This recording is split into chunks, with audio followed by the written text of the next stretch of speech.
And for those who haven't been here in the morning, I am Maeve O'Rourke, a lecturer in the Irish Centre for Human Rights, and delighted to chair this very important panel on including a disability perspective across human rights mechanisms. So we are very fortunate to be joined by three excellent speakers.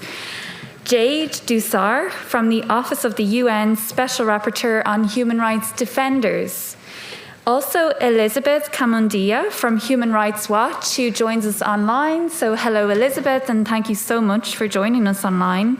And finally, Aoife Carraher from the Ombudsman for Children's Office here in Ireland. So without further ado, I'm going to hand over to Jade, and every speaker will have 20 minutes as before, and then we will begin our questions and answer session. So thank you, Jade.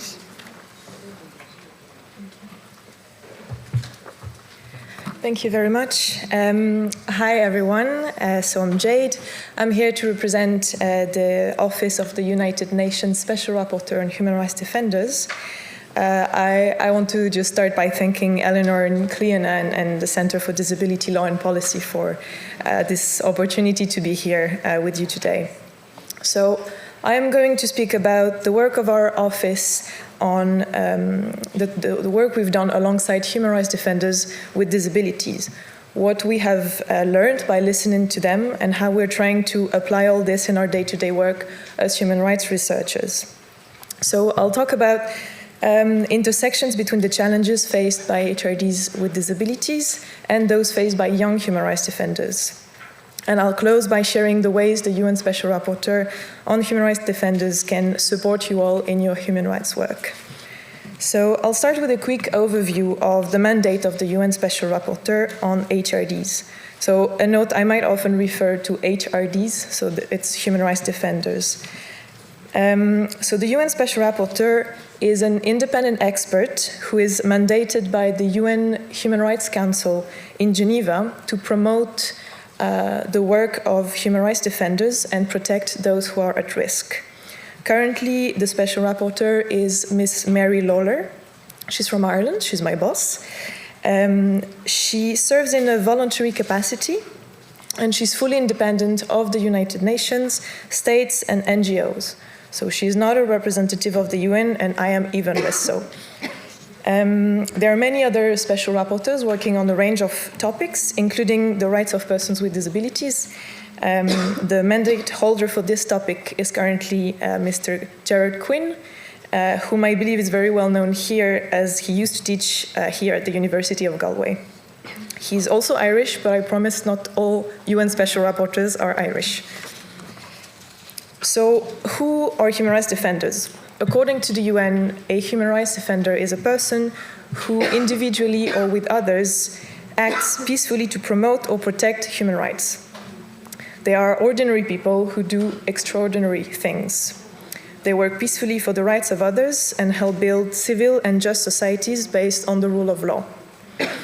The mandate is about all those who defend human rights, but it focuses on those who are at risk because of this work. The risks can include them being harassed, attacked, imprisoned, disappeared, tortured, killed, or overall suffer harsh reprisals for the work they do. So as part of her mandate, because her resources are limited, Mary Lawler has chosen to prioritize the situation of defenders who are the most at risk and who belong to the most marginalized communities. And that includes defenders with disabilities and defenders of the rights of people with disabilities. So I'm going to talk a bit about our work on this topic and share what we have learned since Mary Lawler took up the mandate in 2020. So first of all, human rights defenders with disabilities are active across a very wide range of human rights issues. And we've aimed to expose the myth that they only work on disability rights.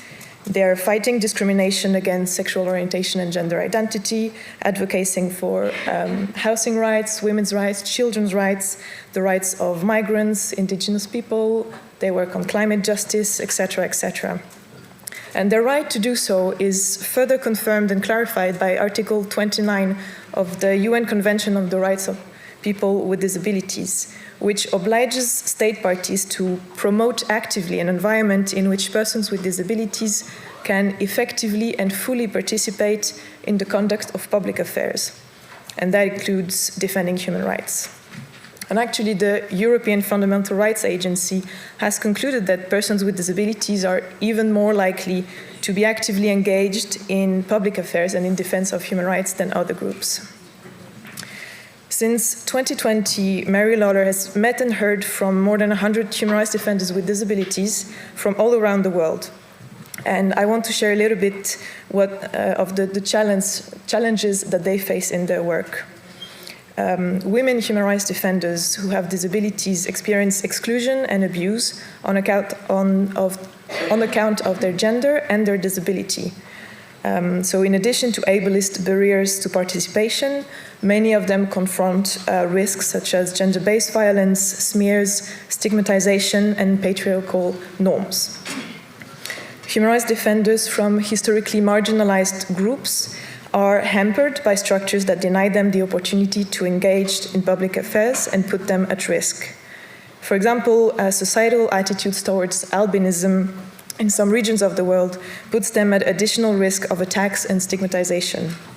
Similarly, lack of understanding and discrimination inhibit the ability of human rights defenders with psychosocial disabilities from participating in consultations, including decision-making about their own rights.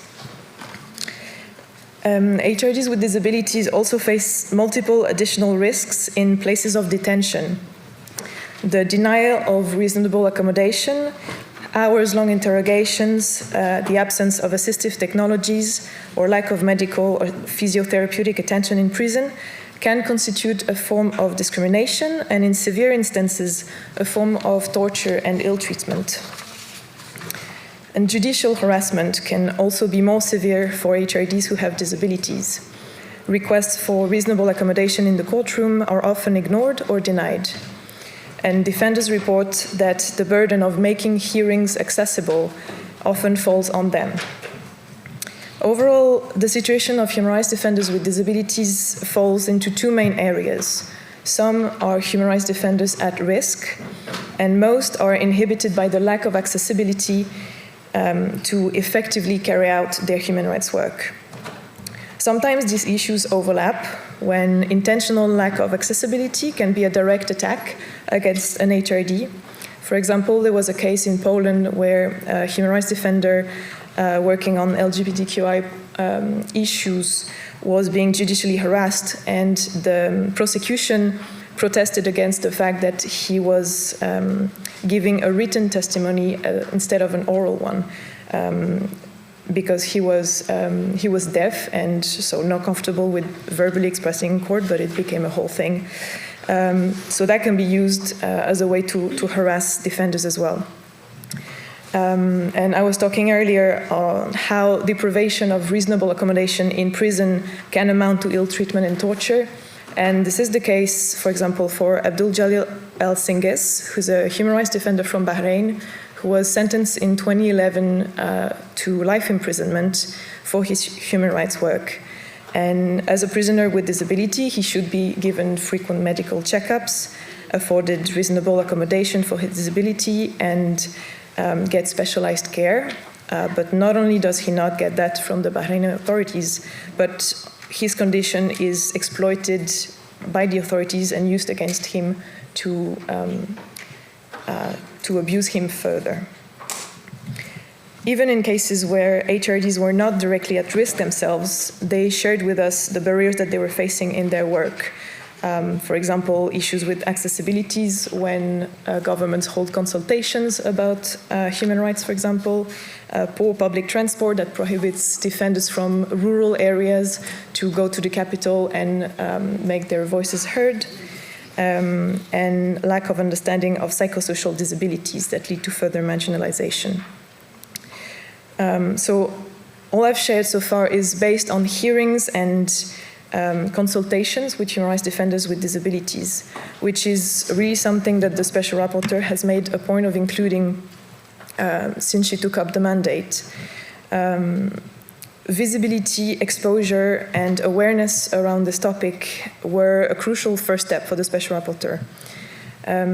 That's why in 2022 we joined the office of UN expert Jared Quinn to create a video campaign called Breaking Barriers, which consisted of a series of video interviews of human rights defenders with disabilities about the unique challenges that they face in their work. We interviewed 8 HRDs working on various issues and coming from all over the world. And I encourage you to go check it out on our YouTube channel because they're real rock stars and they provide insight into the particular situations in their respective countries. I'll put the links in the Discord after. Sorry. So from all of this, the hearings, the interviews, we have established a list of recommendations to states, NGOs, and anyone who wishes to engage with human rights defenders with disabilities, which we are now trying to take up in every meeting. Such recommendations include dedicating funds and means to accommodate HRDs with disabilities. They often have to advocate for rights in spaces and processes that are ableist and paternalist, with stakeholders who don't understand, who are not willing to provide resources for reasonable accommodation. This must change. So when planning any initiative, states, NGOs, and any stakeholder should set aside budget, money, to reasonably accommodate HRDs with disabilities. Another big thing is consultation. You all know the slogan, "Nothing about us without us." Persons with disabilities are living and working in all countries and all contexts. They must be involved in decision-making about issues that affect their rights. And such consultations should not be limited to the topics of disability, but extended to all human rights. Linked to this is a recommendation on protection mechanism and the fact that states should design protection initiatives in close consultation with human rights defenders with disabilities. Actions that have little to no impact on some defenders may have a far more significant detrimental impact on defenders with disabilities. So, like other groups of defenders, HRDs with disabilities are the best place to assess their own protection needs. Then, in terms of access to the justice system, the judicial authorities should ensure that the assistive technologies and accommodations are available and permissible in court to allow persons with disabilities to participate to the highest and most comfortable degree. Lack of such accommodation could lead to unfair disadvantage and inhibit the cases of human rights defenders who are, for example, battling cases related to their peaceful work, very often trumped-up cases. These recommendations are now carried by the Special Rapporteur in every occasion she gets when she meets state representatives, other NGOs, other UN experts. And we've tried to make them known to the general public as well. In May this year, it was the 15th anniversary of the Convention of the Rights of Persons with Disabilities coming into effect. And so to mark the occasion, we shared a condensed version of those key recommendations in the form of an infographic with simple illustration so that anyone seeking to engage with human rights defenders would consider the accessibility for defenders with disabilities and kind of look inward and assess themselves and ultimately do better. We've undergone this process ourselves. We're a small team, but the Office of the Special Rapporteur has kind of looked inward and assessed how we were doing on that hand. And so we've been in a process of making our work more accessible. That went through, for example, designing a new website with disability accessibility in mind, in terms of color scheme, how hyperlinks look, the font is dyslexia friendly, allowing text-to-speech software to work on the website. We're also incorporating more disability-friendly practices in our online work by automatically typing alternative text on images, captioning our YouTube videos, etc. And currently we're allocating some budget for an audit of the website to go even further in terms of accessibility. And all the lessons that we have learned and continue to learn on this topic can then be passed on to civil society and governments whom Mary Lawler is communicating with. So now that we've gone in depth on HRDs with disabilities, I wanted to share a little bit on young human rights defenders, children and youth defenders, because we found that some of the challenges they face intersect with those of HRDs with disabilities. So what follows is drawn from consultation, once again, that we have held with dozens of young defenders under the age of between 12 and 32. So among the common tactics that are used to suppress the work of young activists is the lack of access to international and regional protection mechanisms.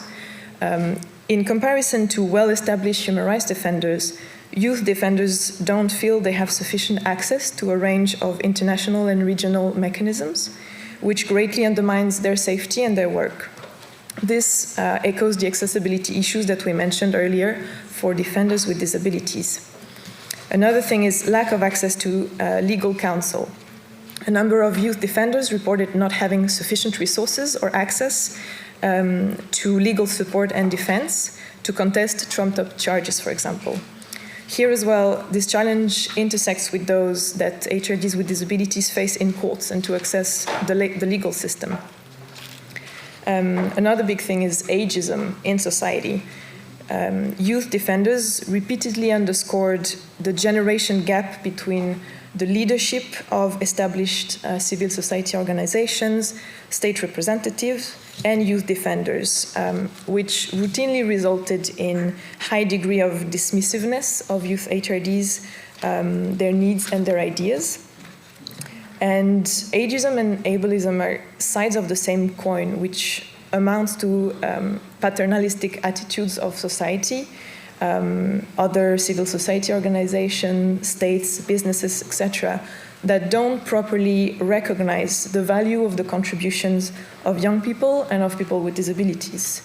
Ageism and ableism contribute to their work being delegitimized, discarded, which can lead to further risks in terms of smears, judicial harassment, and even physical attacks. And then the gender aspect of the threats is also very prevalent among youth human rights defenders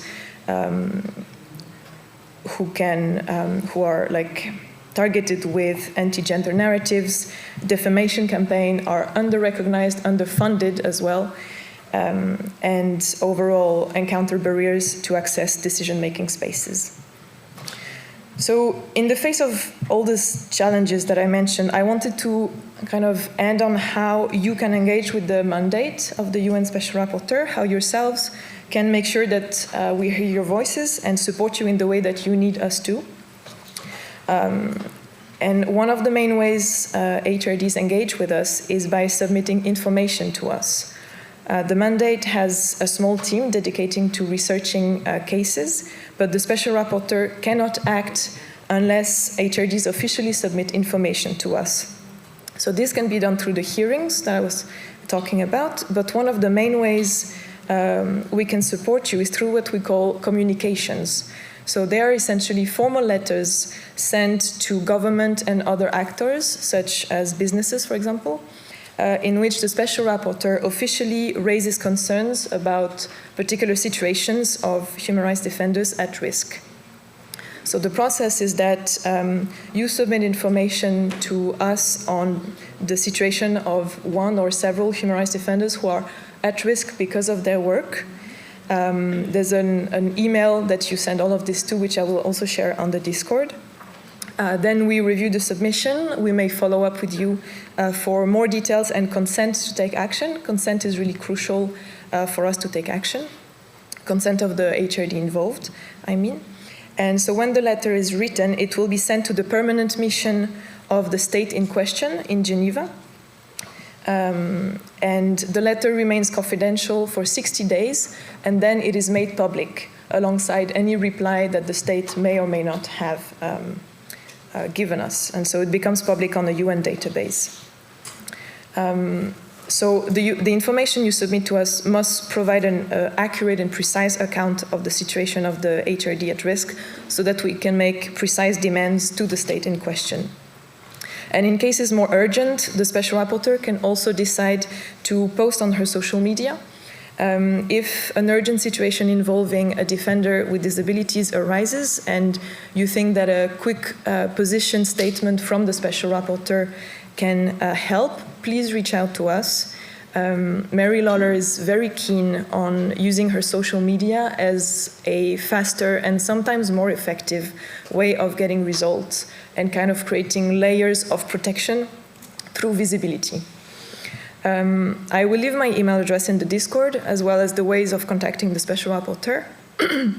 And we also have a contact form on the website that I will share with you. Mary Lawler is on Twitter, Facebook, Instagram, and LinkedIn, so do not hesitate to connect with her, really.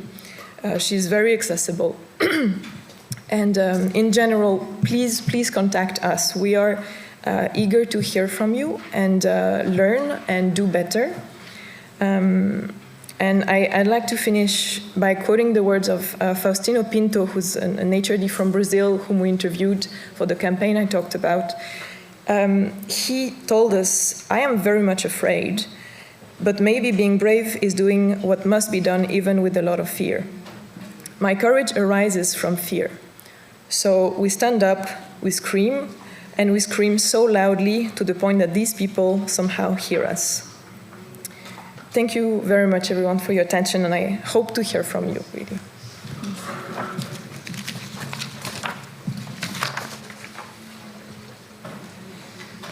Thank you so much, Jade.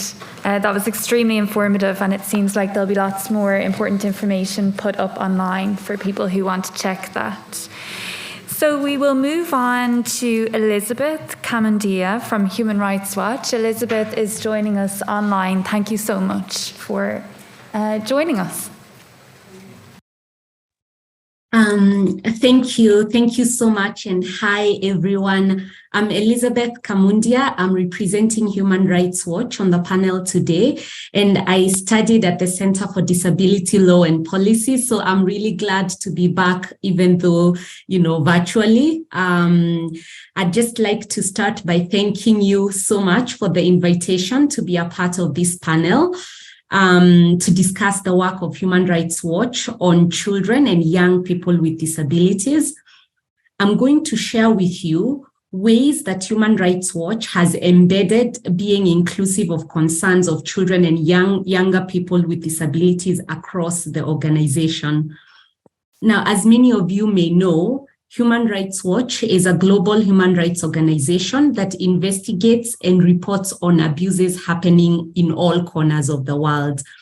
Our 550 plus staff of about 70 nationalities work to protect the most at risk, including minorities, civilians in wartime, refugees, LGBTIQ persons with disabilities, and children.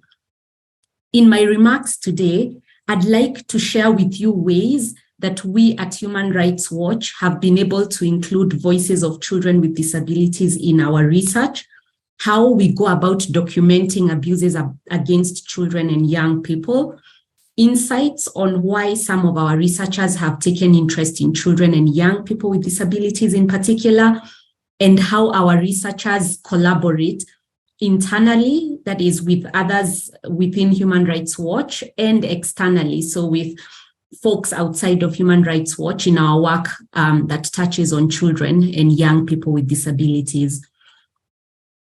While I'll draw mainly from our research on shackling or chaining of people with disabilities and from our work on inclusive education, Human Rights Watch has worked on issues affecting children and young people with disabilities across a wide range of themes, including access to education, healthcare, community living, and armed conflict.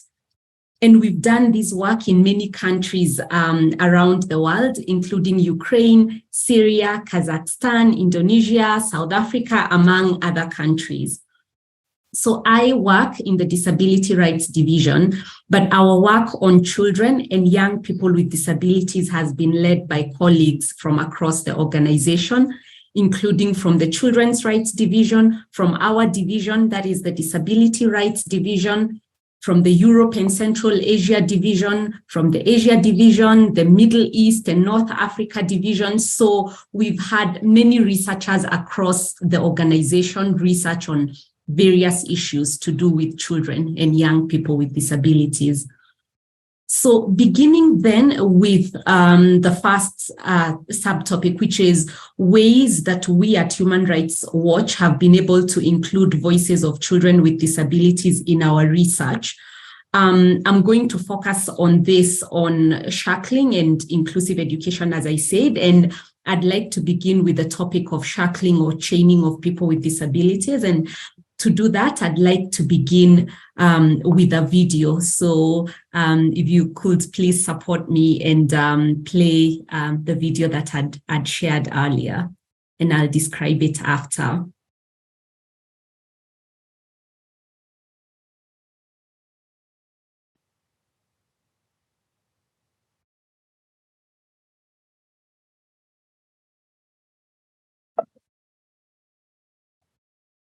This is Midday. She dreams of opening a sweet shop one day. But she can't because she's been living in chains for months. Why? Simply because she has a mental health condition. Around the world, hundreds of thousands of people with mental health conditions are forced to live in chains because of stigma, fear, and government failure. Like Midday, they dream of freedom. In Ghana, Felix was chained to a tree for 5 years. Now he is free and dreams of belonging. He wants to be welcomed back into his community. In Indonesia, Sodikin was locked in a tiny shed for over 8 years. This is where he ate, slept, and even went to the toilet. But after getting mental health support, Sodikin no longer lives in that shed. He became the family breadwinner, working at a clothing factory. His dream of one day having a family of his own can come true. People deserve to live in dignity, not chains. Together, we can break the chains.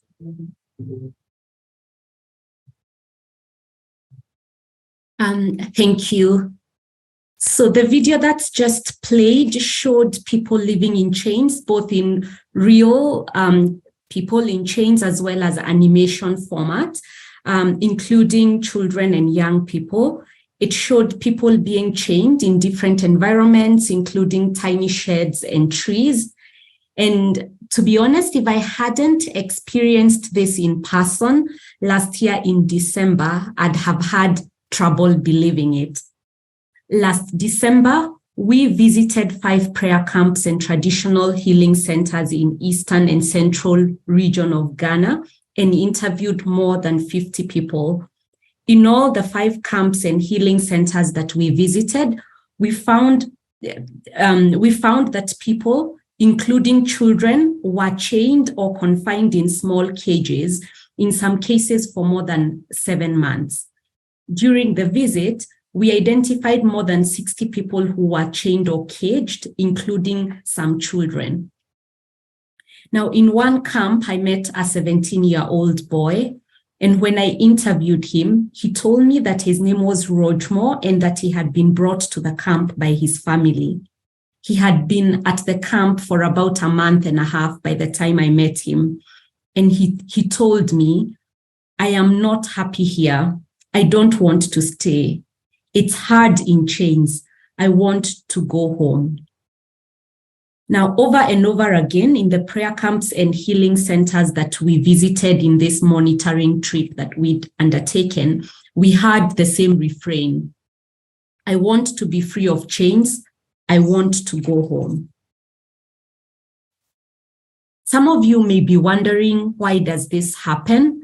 I think it's important to go into that. And chaining happens often due to prevalent stigma and superstitious beliefs about disability, coupled with the absence of adequate community-based support services or mental health care. In these circumstances, people with psychosocial disabilities often end up shackled, which, by which we mean either chained, like you saw, that like was in the video, or locked up in confined spaces, sometimes for months or years at a time. In our global report on shackling, and I'm happy to share some of the links after this, including the link for the presser that we did after Ghana, as well as the link for the report of our global report on shackling around the world that documents shackling in about 60 countries around the world. Now, when children are shackled, they are deprived of playing, making friends, going to school, growing up in a family, and having a normal childhood. After our visit to the camps in Ghana, we held advocacy meetings with the Mental Health Authority and the Deputy Minister for Health, in which we brought the voices of people who are chained, including Rojmo's voice, to advocate for the implementation of the ban on chaining, for better community-based mental health services, and for increased raising of awareness against stigma. There is progress in Ghana. There are visiting committees that have been established to monitor these prayer camps and healing centers. But obviously it is not moving fast enough, and so sustained advocacy remains important. So moving on to the second point now about why researchers in Human Rights Watch are interested in children and young people with disabilities in particular. So there's a wide range of reasons why we at Human Rights Watch are interested in children and young people with disabilities, including, of course, that some of us, some of the researchers in the organization are people with disabilities. Others have a personal connection with disability.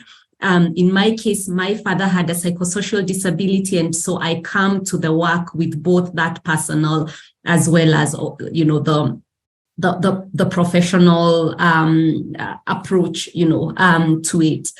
But in some cases, we stumble across children with disabilities without necessarily having had that as the focus of our research. So, for example, in the research that I mentioned on Ghana, we were not focused on children in particular, but because we take an intersectional approach in our research, once on the ground, we look out for children, women and girls, older persons, and other marginalized individuals in an attempt to be as inclusive and comprehensive as possible in our research.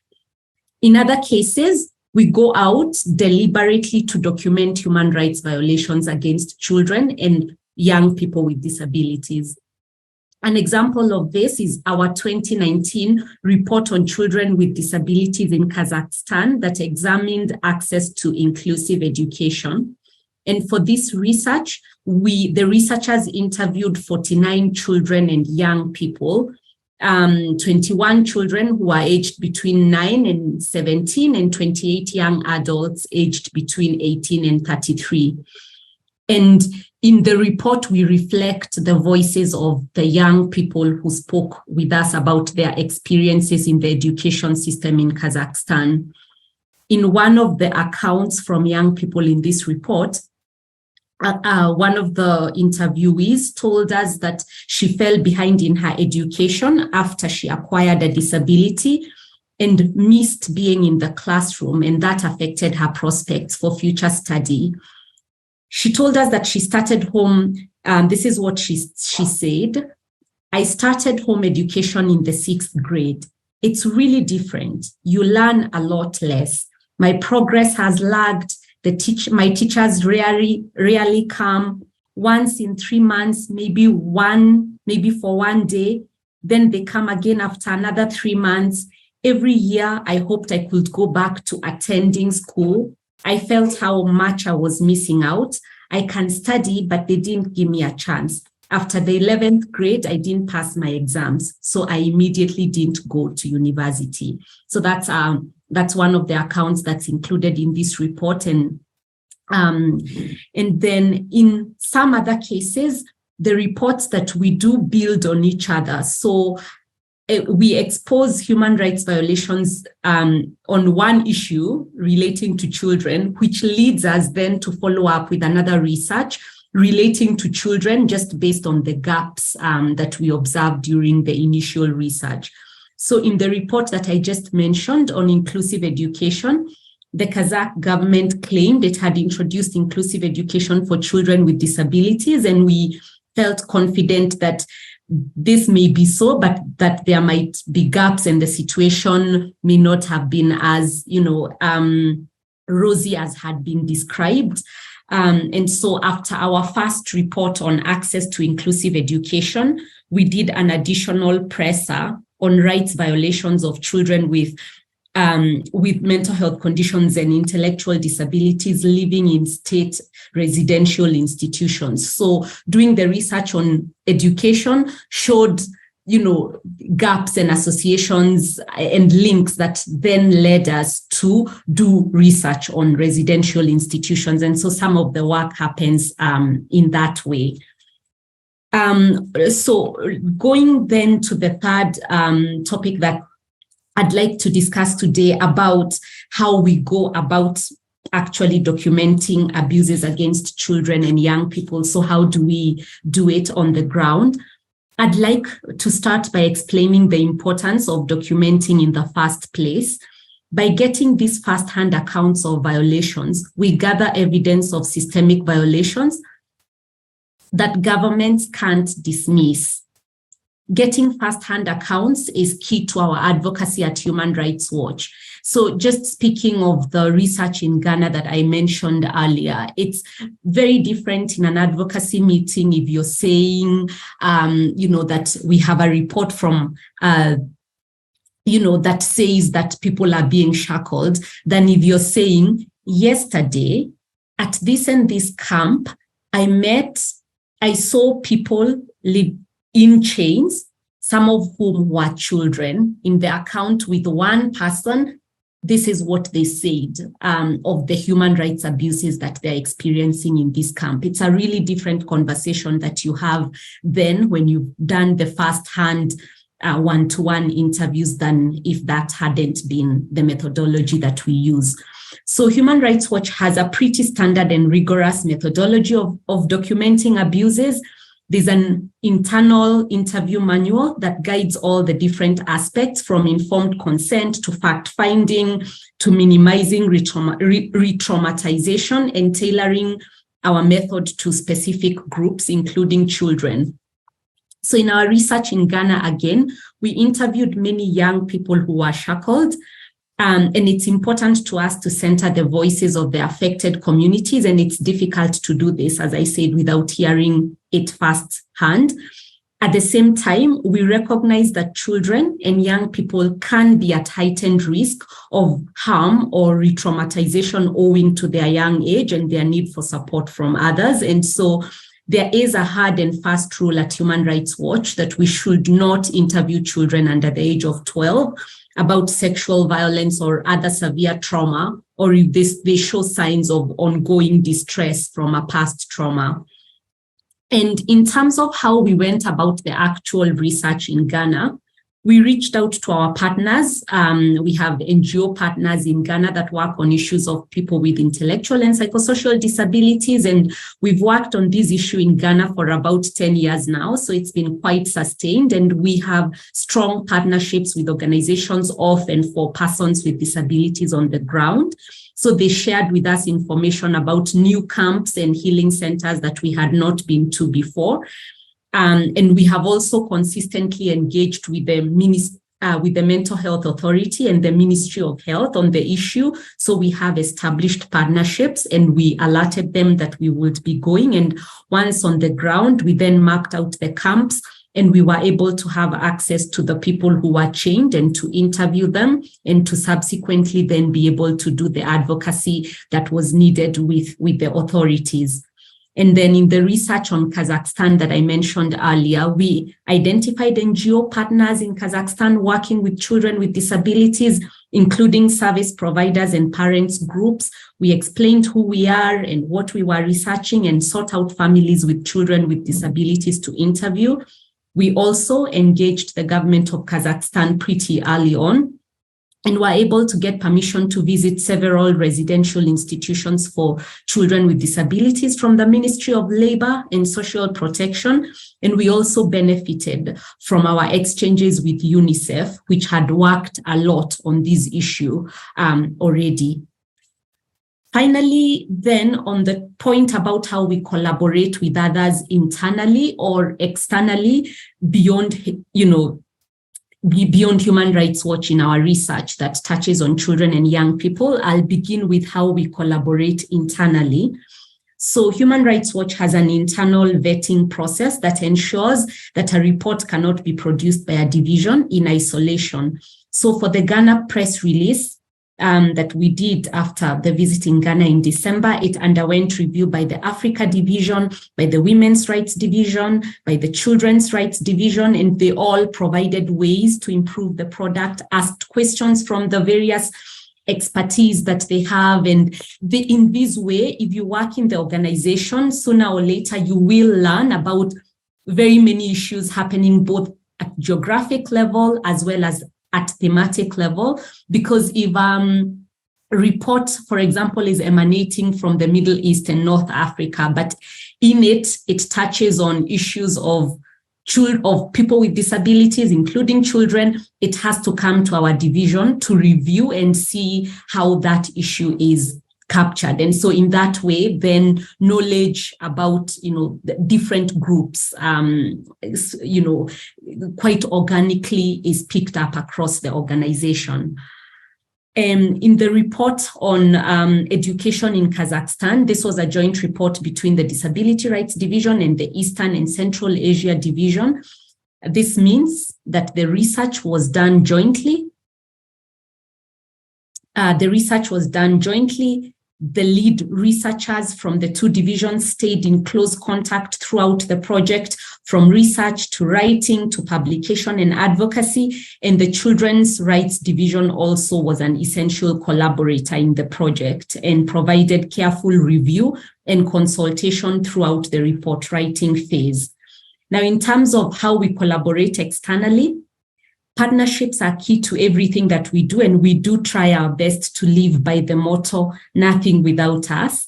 And so in the shackling work, after our monitoring visits to the camps, we met with our partners, including Basic Needs Ghana, Mental Health Society of Ghana, and we'd consulted with Mind Freedom Ghana as well.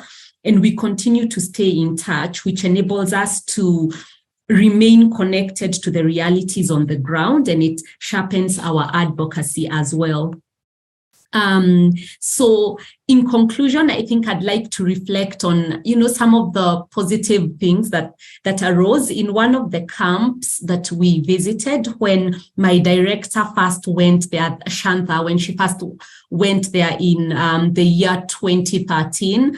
There were 100+ people in chains in that particular camp. But when we went back last year, there were 10 people in chains. Now, of course, no one should be in chains, but it is clear that, that there is progress, just that it's very slow and it takes a long time. In conclusion, it takes a long time, but it doesn't mean that we give up. We, keep the sustained advocacy, and I think that's important to raise. And in conclusion, I'd like to appreciate the Center for elevating the intersections of younger age and disability, as well as other identities, and for really shining a light on the experiences of young people with disabilities around the world. Thank you very much. And back over to you. Thank you.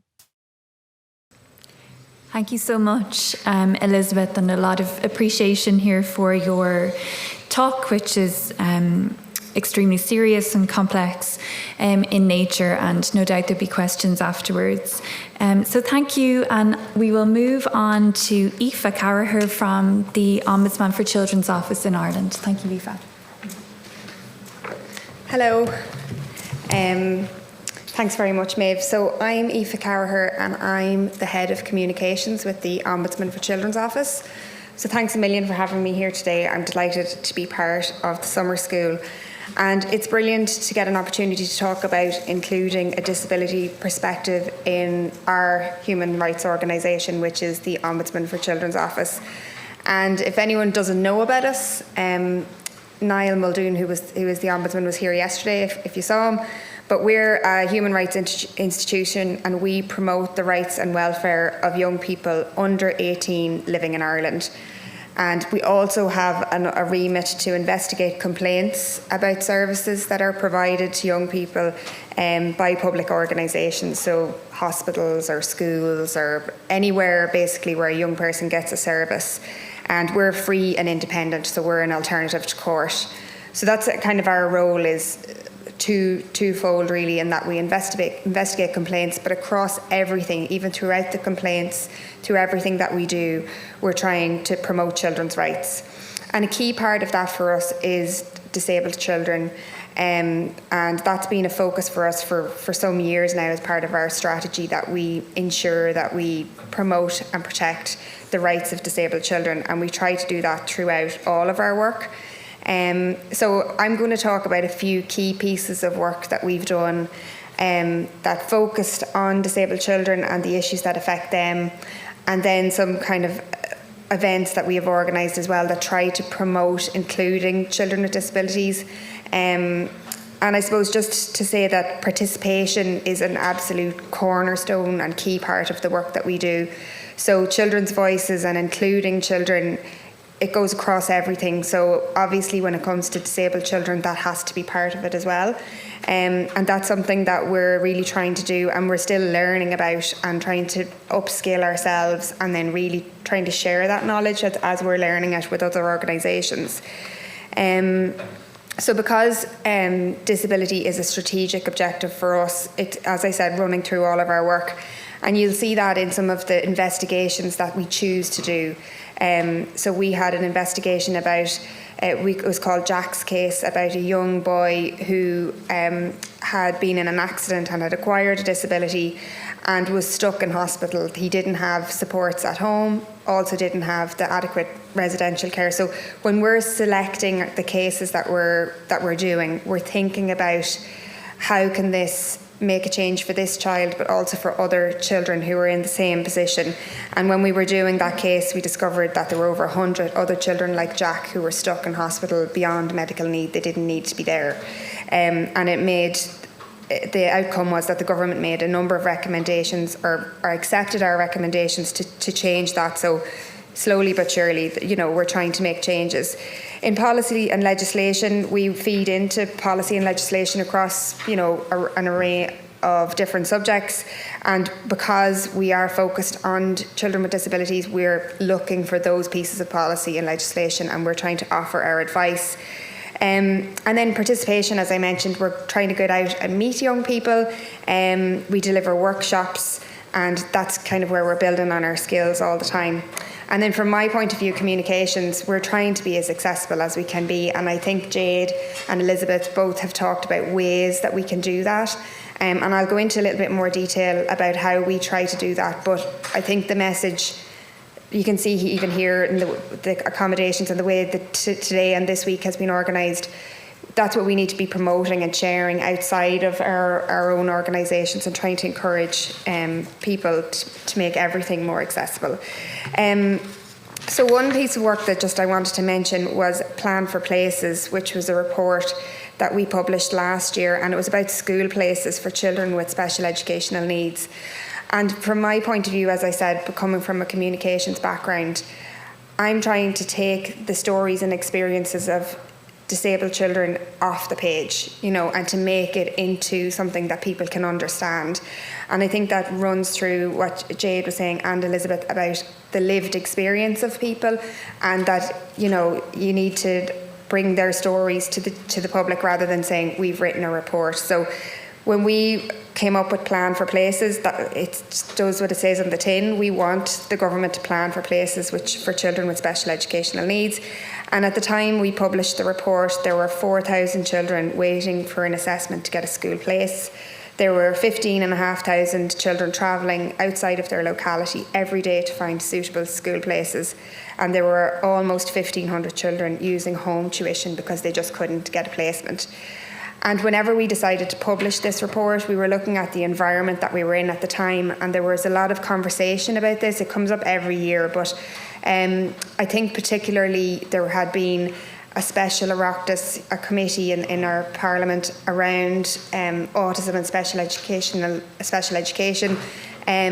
So we knew that there was kind of an appetite out there for change and for something to happen, and that's why we decided to publish the report at the time. And I think just when it did come out last June, within a couple of weeks, there was emergency legislation to ensure that there were school places for children that September. Now, there shouldn't need to be emergency legislation, and the provisions within that legislation shouldn't need to be enacted, but the fact that it happened was positive for children who were in that situation, and that's kind of the influence that we're trying to bring with our office. It's not all fixed for this September. There's still children who aren't 100% sure about their place, but it's the battle that we continue to fight, and we still want to be raising awareness of that and bringing children's voices.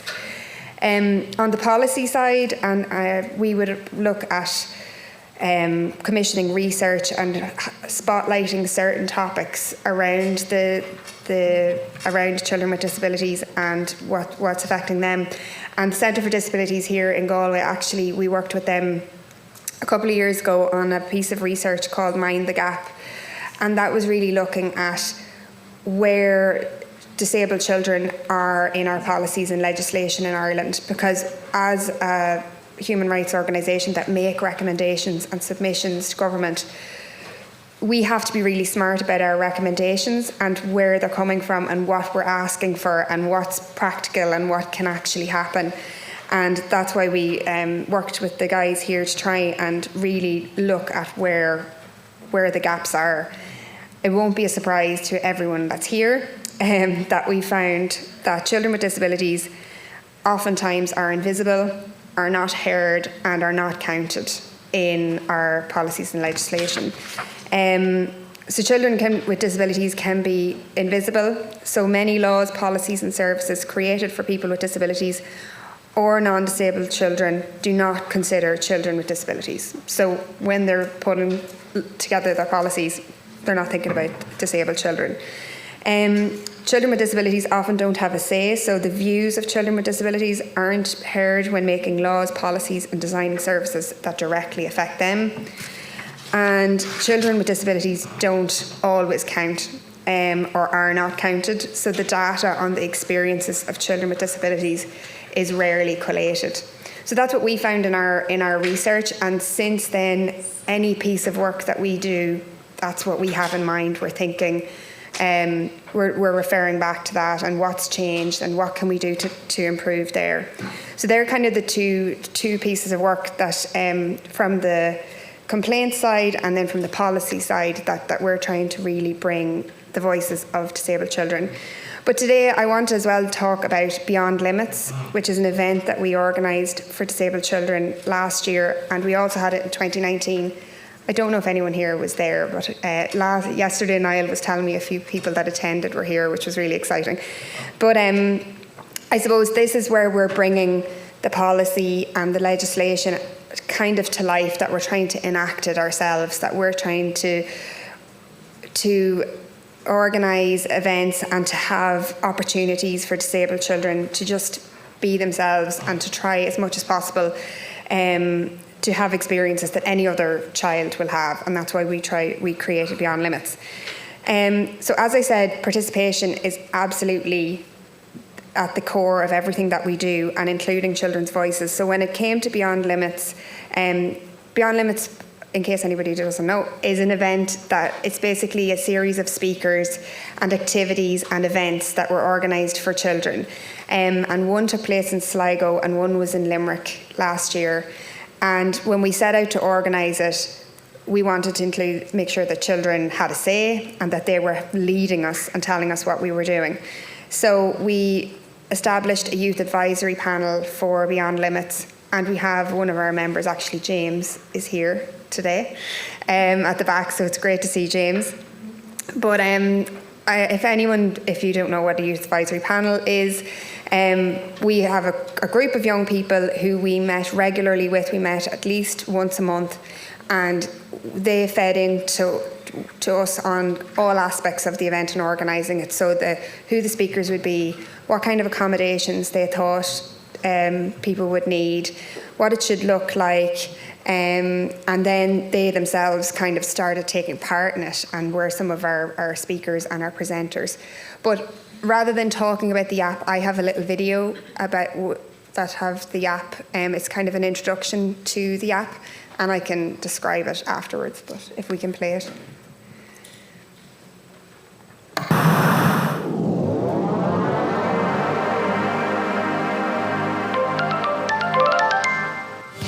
My name is Eva. I am 16 years old and I'm from County Meath. My name is Christopher McKenna. I am 17 years old and I live in Foxrock, County Dublin. My name is Irish Marie Elizabeth Malone. I am 14 years old and I live in County Offaly. My name is Julie Defani. I am 15 years old. I live with my mum and my family in Town. My name is Toby. I'm 14 years old and I live in Swords, County Dublin. My name is Midday. My name is 14. My name is Maithney Curheen. I'm 16 years old and I'm from Meath. I'm James Crafty. I'm from Yukon County, Dublin, and I'm 16. My name is Amy O'Brien. I'm 17 and I'm from Mitchelstown in County Cork. In the planning for Beyond Limits, we had 12 meetings. I was part of deciding what different guests we want, what activities we all wanted to include. I'm also planning a speech to speak at Beyond Limits. Good ideas. I'd helped work out the quiet room and I'm going to be speaking about my autism diagnosis. I am into the people. Oh, no, Big search. I've helped launch the event. We helped make Beyond Limits more accessible, more autism friendly. Outside of Beyond Limits, I play camogie with my club. I actually spend time with my family and also getting to jump on the trampoline. I also like to give my dog Chewy a walk. Those in my gymnastics are doing flips, cartwheels. I love to be in the sea. I like to paint and I'm now attending Addicted to Dance. It's my gymnastics and doing. I like to dance. I'm in one of the same dance groups as Toby and Addicted to Dance. Now I'm in the chorus for my panto, my local panto. Hobby is definitely to coach and travel the country. So what I do the most is probably reading, and I love writing, kind of hand in hand. And other than that, probably baking.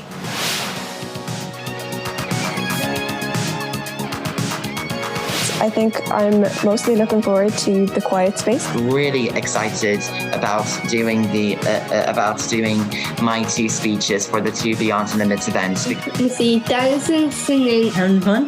Definitely the GA because I love sport. To try out the cookery instructions, the silent disco, and also some of the sports. There is so much to do.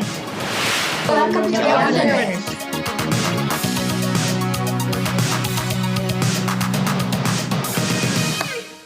So that's the app. So you'll see there were amazing young people that we had working with us and they fed into the event. And I suppose just on the video, to describe the video, the members of the app introduced themselves, told us a little about themselves, and the video flicked from one to the other. And then we saw a little bit about what they like to do outside of the app and how they fed into the organising of the event.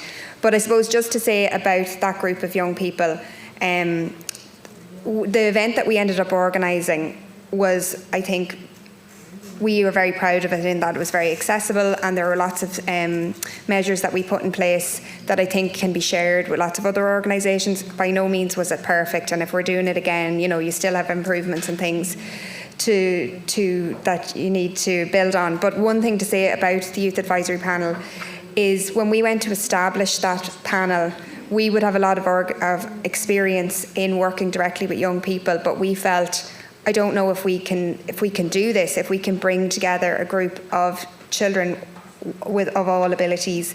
And we wanted to leave it open to children, that they could apply no matter what their abilities were, and that we would support them to take part.